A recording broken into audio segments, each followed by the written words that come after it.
Bonjour mes frères et sœurs, que la grâce et la paix du Seigneur soient avec chacun d'entre nous. Dieu nous aime tellement et que vraiment son amour en réalité dépasse tout autre amour. Voyez, lorsque nous lisons dans Psaume chapitre 8, le verset 5, il est dit « Qu'est-ce que l'homme pour que tu te souviennes de lui et le fils de l'homme pour que tu prennes garde à lui ?» En réalité, lorsque nous nous regardons, nous ne sommes rien devant le Seigneur. Mais par son amour, il nous accorde sa grâce et ne cesse de nous enseigner. C'est pour cela, ce matin encore, nous allons vraiment nous mettre dans la parole de Dieu. Mais bien avant cela, nous allons souffler un peu dans la louange. Que le Seigneur nous bénisse. Je n'ai rien à perdre, tu m'as tout donné.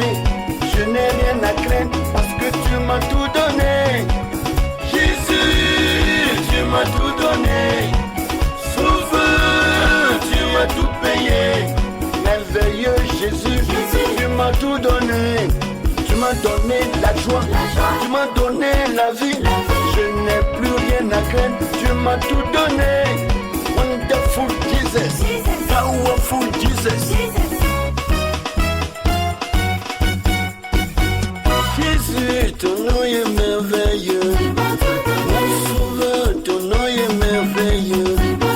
Adonai, ton nom est merveilleux. Tu es tout puissant, ton nom est merveilleux. Mon sauveur, ton nom est merveilleux. Jésus, ton nom est merveilleux. Jésus, ton nom est merveilleux. Adonai, ton nom est merveilleux. Oh mon guide, ton nom est merveilleux. Ma lumière, ton nom est merveilleux. Mon protecteur, ton nom est merveilleux. Mon assurance, ton nom est merveilleux. Jésus, ton nom est merveilleux. Jésus, ton nom est merveilleux. Tu m'as donné la vie que je cherchais. Tu m'as donné la paix que je cherchais. Tu m'as donné les enfants que je voulais.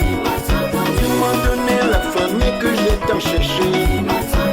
Jésus, ton nom est merveilleux. Yahweh, ton nom est merveilleux. Adonai, ton nom est merveilleux. Tu m'as donné des faits que je cherchais. Tu m'as donné la vie que je cherchais. Tu m'as donné la famille que j'ai tant cherché. Tu es tout puissant, ton nom est merveilleux. Mon frère, ma soeur, pourquoi t'inquiètes-tu? Jésus est capable de te donner plus que ce que tu demandes. Il est merveilleux.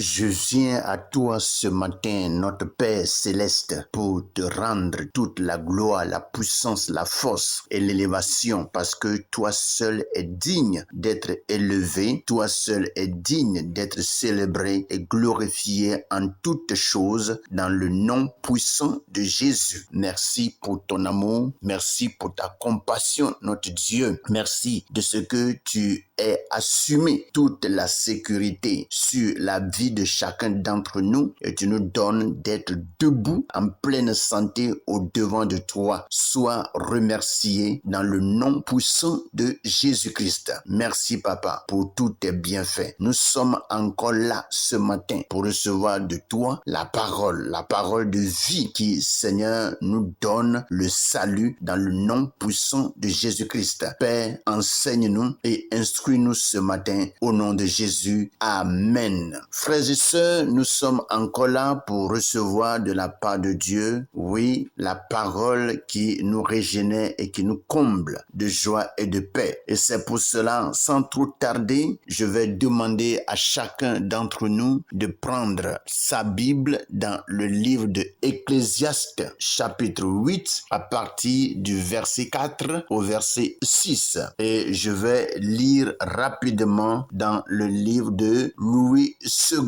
Il est écrit: parce que la parole du roi est puissante, et qui lui dira: que fais-tu? Celui qui observe le commandement ne connaît point de choses mauvaises. le cœur du sage connaît le temps et le jugement, car il y a pour toutes choses un temps et un jugement quand le malheur accable l'homme. Voici ce que la version Louis II nous dit. Nous allons rapidement partir sur la version français courant et lire le même passage, Ecclésiaste chapitre 8, à partir du verset 4 au verset 6. Il est écrit: sa parole est souveraine et personne ne peut lui demander les raisons de ce qu'il fait. Celui qui lui obéit ne se mettra pas dans un mauvais cas, mais le sage a la conviction qu'à un moment donné, il y aura un jugement. En effet, toute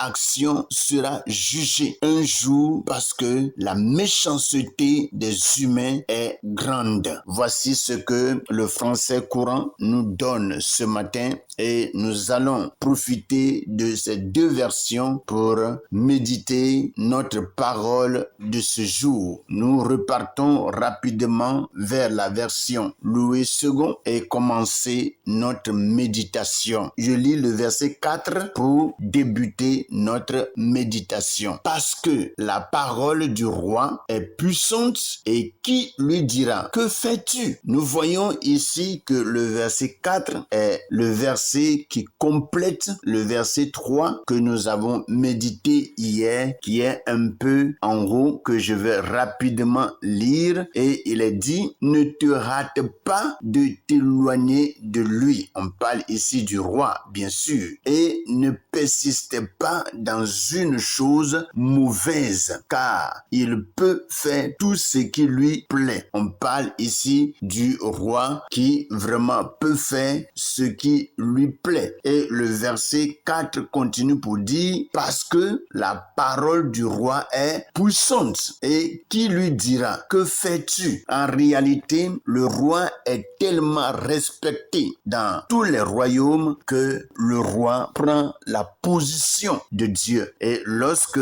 très souvent Dieu parle, il n'y a pas quelqu'un qui peut vraiment corriger Dieu. Donc, au niveau des humains, quand on établit un roi, la population croit que lorsque le roi parle, c'est Dieu qui parle. Alors, lorsque le roi fait certaines choses, il n'y a pas quelqu'un qui peut apporter une correction ou soit qui peut s'opposer à sa parole. Et il est dit très souvent que la parole du roi est puissante. Et pourquoi on dit que la parole du roi est puissante? Parce que c'est le roi qui, dans le royaume, qui a le dernier mot. C'est lui qui apporte la signature sur toute décision pour que la décision prise puisse être applicable. Sans sa signature, sans son dernier mot, aucune décision ne peut être applicable. Donc, voici un peu ce qui se passe. C'est pour cela qu'on dit que la parole du roi est puissante parce que on considère cette parole comme la parole de Dieu et personne ne peut lui dire qu'est-ce qu'il fait. Peu importe ce que le roi fait des fois, il n'y a pas quelqu'un qui peut lui dire: que fais-tu et pourquoi as-tu fait cela? On ne peut pas poser une telle question à un roi. Et c'est ce qui se passe dans les royaumes, dans les pays, dans les villes, dans les villages. C'est comme ça. Il n'y a pas quelqu'un qui peut en réalité dire au roi: pourquoi as-tu fait ceci? Pourquoi as-tu dit ceci? Donc le roi est tellement respecté que tout le monde a une crainte en lui comme on peut avoir la crainte en Dieu. Vous voyez? Or pourtant, ceux-ci ne sont pas Dieu, mais on obéit à toutes ces choses pour ne pas que tous ceux qui vraiment l'entourent puissent vraiment nous juger et nous jeter des fois en prison. Vous voyez? Donc au temps de Salomon, c'est comme ça aussi que les choses se faisaient. Donc Salomon vivait comme il veut et comme cela lui plaît. Il peut prendre les décisions qui lui viennent dans son esprit. Il peut décider ce qu'il veut. Donc il n'a pas besoin des fois de demander à qui que ce soit avant de décider quelque chose. Donc quand il parle, tous ceux qui sont autour de lui doivent accepter cette parole. Vous voyez, et c'est comme ça que Salomon vivait. Et il dit dans sa parole, il dit, parce que la parole du roi est puissante, et qui lui dira, que fais-tu? Vous voyez, très souvent, quand Dieu t'établit comme une autorité, il met en réalité dans ta bouche une parole d'autorité, une parole puissante que personne ne peut refuser. Lorsque des paroles comme ça sortent et qui viennent de Dieu, ces paroles font leur action dans la vie de celui qui reçoit de telles paroles. Mais si ces paroles ne sont pas de Dieu, ça n'aura vraiment pas d'effet. Vous voyez, et c'est pour cela aujourd'hui, il y a beaucoup de prédicateurs et il y a des gens, quand ils parlent, ce qu'ils disent, ça porte effet. Il y en a d'autres, quand ils parlent, il n'y a rien qui se passe. Et très souvent, cela porte vraiment à avilir l'évangile que nous apportons. Mes frères, il faut dire que lorsque le roi parle, personne ne peut s'opposer à lui. Que Dieu nous bénisse. Il continue pour dire, celui qui observe le commandement ne connaît point de choses mauvaises. Et le cœur du sage connaît le temps et le moment. Celui qui observe le commandement ne connaît point de choses mauvaises. Quand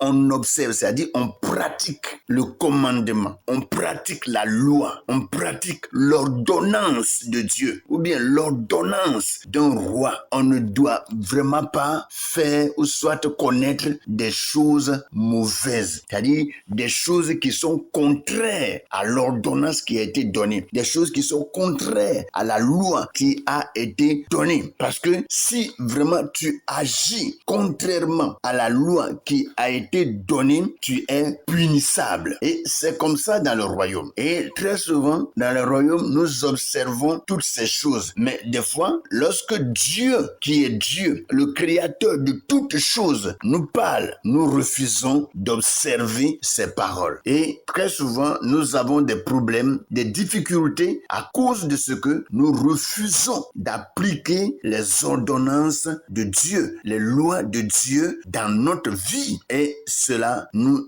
envoie à des situations terribles, à des situations pénibles. Alors mes frères, ceci pour dire en réalité que Dieu des fois parle et il y a plusieurs qui en réalité ne saisissent pas cette parole. Au jour d'aujourd'hui, il y a plusieurs encore qui sont très incrédules et d'autres sont incrédules parce que ils ont vraiment des raisonnements dans leur esprit, des raisonnements dans leur bouche et ils tentent même à avilir l'évangile que vraiment les autres apportent pour sauver des vies. Mes frères, il faut vraiment que nous sachions ce que nous écoutons, ce que nous entendons et les paroles que nous pratiquons. Car la foi vient de ce que l'on entend et ce que l'on entend vient de la parole de Christ. Il est mieux que nous nous donnions à la parole de Christ pour avoir le salut, avoir la foi et que nous soyons très souvent libérés et délivrés de certaines situations dans lesquelles nous nous engageons. Que le Seigneur nous bénisse. Vous voyez, donc celui qui observe le commandement ne connaît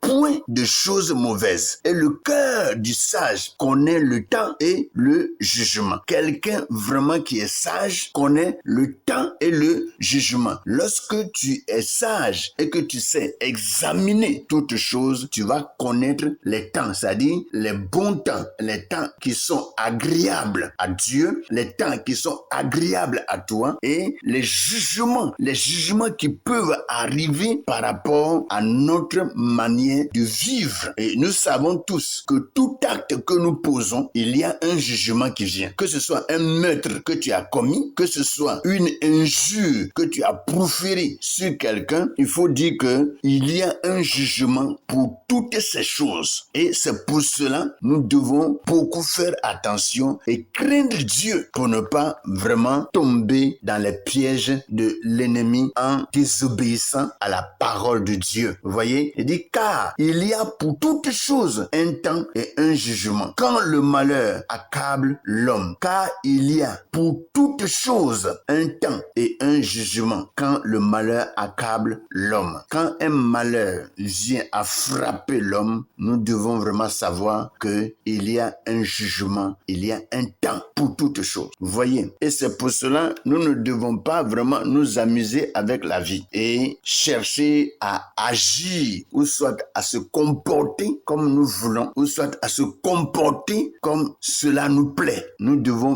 beaucoup faire attention parce que Dieu, en nous créant, a mis en nous la sagesse, l'intelligence et la connaissance. Le français courant dit rapidement, il dit sa parole est souveraine et personne ne peut lui demander les raisons de ce qu'il fait. Donc la parole du roi est souveraine. C'est une parole que personne en réalité ne peut dire ce que toi tu as dit là, c'est du mensonge. C'est difficile de dire devant un roi que tu mens. C'est difficile. C'est au temps d'aujourd'hui que de telles choses se passent. Sinon, dans l'ancien temps, tu dis au roi que tu mens, ce sont les bourreaux qui vont te saisir et te jeter en prison, te jeter quelque part et t'enfermer. Vous voyez, même te tuer. Donc, il faut dire en réalité que il est difficile de s'opposer aux paroles du roi, car le roi sur la terre est vraiment considéré comme un dieu, pourtant qui n'est pas Dieu. Donc, il faut dire que si les choses sont ainsi, à plus forte raison, lorsque Dieu parle, pourquoi ne pas obéir à cette parole? On dit, la parole du roi est souveraine et personne ne peut lui demander les raisons de ce qu'il fait. Celui qui lui obéit ne se mettra pas dans un mauvais cas. Si tu obéis au roi, faut pas te mettre dans un mauvais cas. Parce que si tu te mets dans un mauvais cas, on va te juger. Tu risques vraiment d'être puni. Vous voyez? Mais le sage